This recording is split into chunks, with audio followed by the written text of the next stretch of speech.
ini zaman masuk ke gerbang zaman kala subuh, maka akan banyak kejadian-kejadian atau peristiwa-peristiwa ke depannya. Ini akan banyak terkuak yang selama ini rahasia akan terkuak, sing cula, sing curang akan terkuak semua. Siapa sih saya sebenarnya?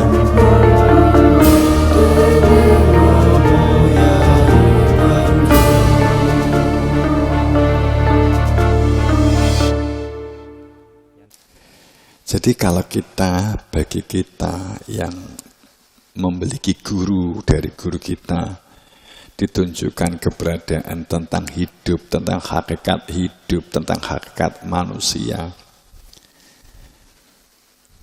Dengan mengenali hakikat fitrah manusianya, yang fitrah manusia dari Allah, maka sila kedua terwujud kemanusiaannya wujud. Dengan mengenali Tuhan, sehingga sifat-sifat Tuhan untuk dapat diwujudkan dalam kehidupan sehari-hari, di dalam perilaku kita, maka ketuhanan wujud kan gitu. Gak mungkin iso konstitusi, wong itu kaitannya dengan ilmu tauhid, kaitannya dengan ilmu kok, ilmu hakikat kok kan itu. Sejarah itu terlalu banyak yang disembunyikan. Ada kelompok-kelompok yang ingin tidak terkuak adanya kebenaran itu. Ada kelompok yang tidak ingin kebenaran itu terkuak, biar tetap menjadi rahasia. Itu banyak. Tapi juga ada kelompok yang memalsukan sejarah, merubah sejarah, merubah definisi juga ada. Dan itu banyak banget sejarahnya sejak para nabi itu terjadi.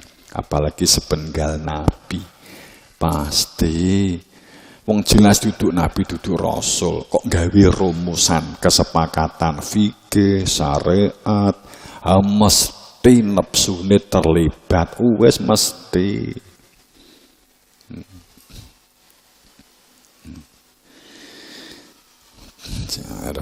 Sing bener biasanya ndelik sehingga jumbuh mana yang salah, mana yang benar, mana yang gelap, mana yang terang, jumbuh. Santriwan santriwati itu sebenarnya kalau kita berbicara kaitannya sekarang tuh politik seperti ini diganti yo tetep wis to. Kecuali kalau gitu kan ada sing fanatik ke nomor 01 sampai nggak bisa move on, fanatik ke 03 nggak bisa move on, sing 02 fanatik benarnya. Agama, kehidupan itu hanya nemplek di nggone aksesoris dunya. Sampai kapan mereka mau tukaran? Gontok-gontokan.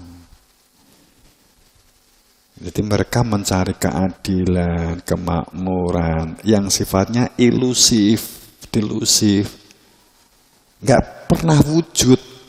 Amerika itu diarani negara maju. Itu nek disoting view dekat, itu gelandangannya nggak karu-karuan itu. Kemiskinan rakyatnya banyak banget. Yang terus lagi yang namanya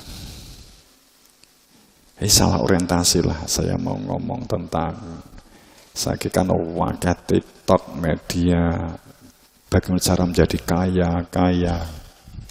Kenapa sih? Kalau kita berpikir, kalau dari guru kita, bergeraklah, optimalkan diri kamu. Eksplorasi. Artinya eksplorasi itu berdayakan dirimu, kembangkan potensimu sebaik-baiknya. Tentang keduniaan akan tercukupi, Tuhan akan mencukupi. Tapi nek weng ngejar kekayaan tapi nggak duwe terampil, nyolong. Akhirnya korupsi. Jadi korupsi mesti terjadi, wong. Tadi di depan tadi kita ngomong, dikai gunung siji njaluk loro, dikai loro njaluk papat, dikai papat njaluk 16. Itu karakternya menungso. Nek gak mengenal Tuhan, gak mengenal tujuan, gak mengenal jati dirinya, gak tahu tujuan hidup, ya ora ngerti metode hidup. Ngerti ini sing lahir. Pasti. Dan inilah kayaknya ditiwanci sangat sopo becik ke titik Allah ke toro.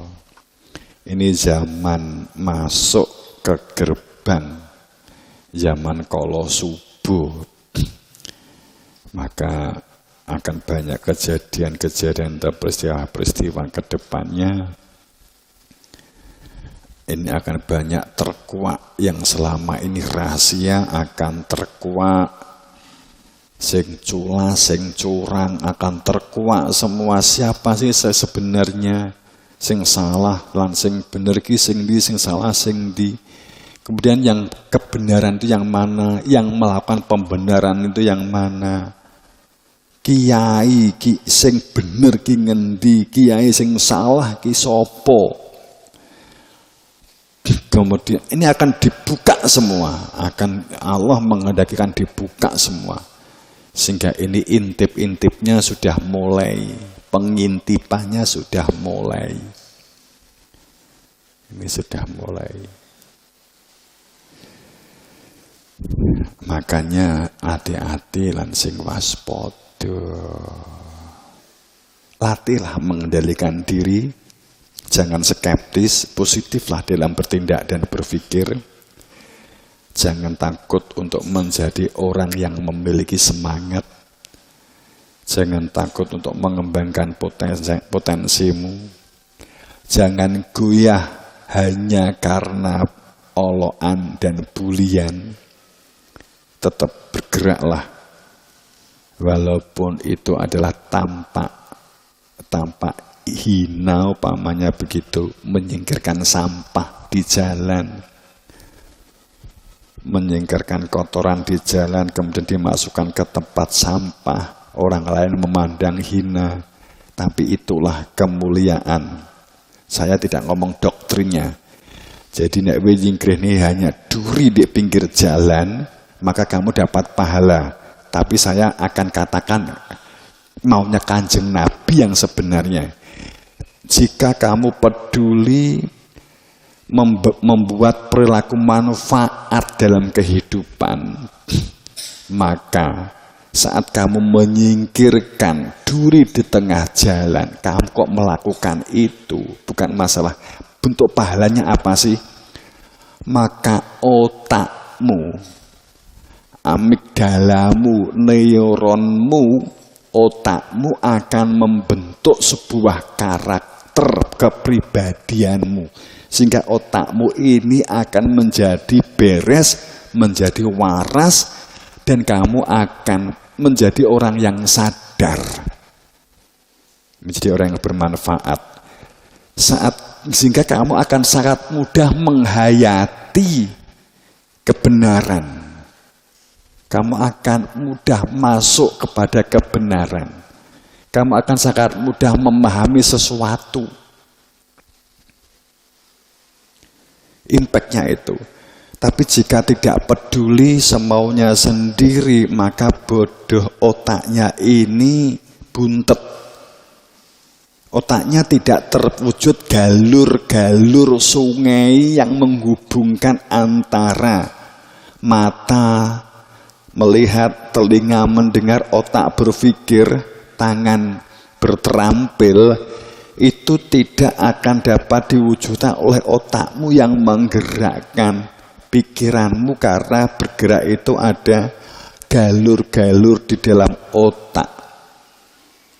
Jika tidak semakin peduli, tidak respect dan respon, otak itu memang ketok halus. Tidak ada sungainya sama sekali, tidak ada penghubungnya, mati. Itu dampak dari sebuah perilaku baik, kemudian dibahasakan pahala. Ya, apalagi pahalanya itu kan nanti. Tapi di nggone faktane iki juga begitu. Maka berlatihlah peduli. Itu hal sepele. Orang mengatakan krusial, sepele. Tapi besar membentuk karaktermu. Besar kamu berada di dalam wilayah beruntung. Besar. Buktikan.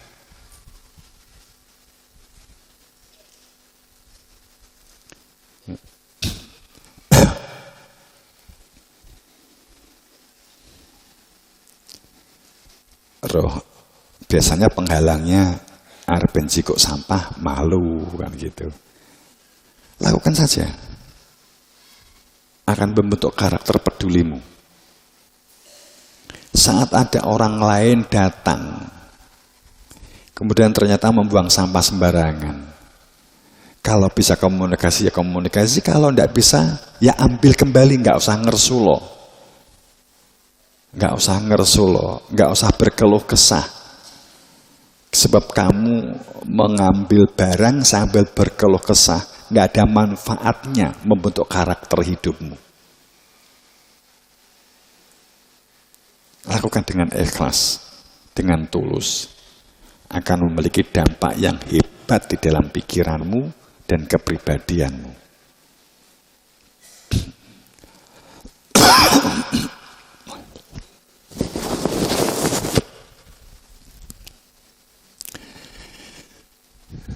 Semoga dalam ridha Allah, dalam maghfirahnya, dalam ampunannya dan mendapatkan syafaat berber pangestu Guru Wasito. Ya. Saya mengulang kalimat kemarin. Sebutir garam. Rasa asin sebutir garam tidak beda dengan asinnya seluruh lautan. Pengetahuan tentang jiwa satu butir jiwa di dalam dirimu kamu kenali, maka kamu mengenali Sang Maha Kuasa. Kamu mengenali dirimu berarti kamu sama saja telah masuk ke dalam lautan jiwa. Satu jiwa adalah sama dengan Sang Maha Jiwa. Jika kamu mengenali dengan sebenar-benarnya dirimu, maka kamu akan mengenali Tuhanmu, mengenali tujuan hidupmu. Maka dari situlah keberuntungan. Orang mengatakan kesuksesan akan terproses, akan terwujud. Karena kita tidak bisa menciptakan, menjamin kamu sukses, tapi akan dibuka keberuntungan itu jika perilakumu kamu jaga sejak awal, menjaga perilaku, pengendalian diri dengan sabar. Percaya, hidupmu yang menentukan dirimu sendiri. Maka jangan mudah terpengaruh oleh orang lain, apalagi olokan. Yang menjadikan kamu akan menjadi apa dan menjadi siapa adalah diri kamu sendiri. Menjadi manusia yang mengenal dirimu, mengenal Tuhanmu, dan berperilaku baik, memberdayakan diri, itu adalah kebutuhanmu. Bukan kebutuhan orang lain, bahkan orang tuamu juga bukan. Karena akhirnya yang merasakan kebahagiaan, ketentraman adalah dirimu sendiri. Semoga dalam ridha Allah, dalam maghfirahnya, dalam ampunannya, kita semua dijaga, semuanya kita menjadi soleh dan solehah. Diberi kesehatan, rezeki, halal, suci dan barokah. Dan mendapatkan berberan berkah dan pangestu Guru Wasito. Ihdinas siratal mustaqim bil haq. Assalamualaikum warahmatullahi wabarakatuh.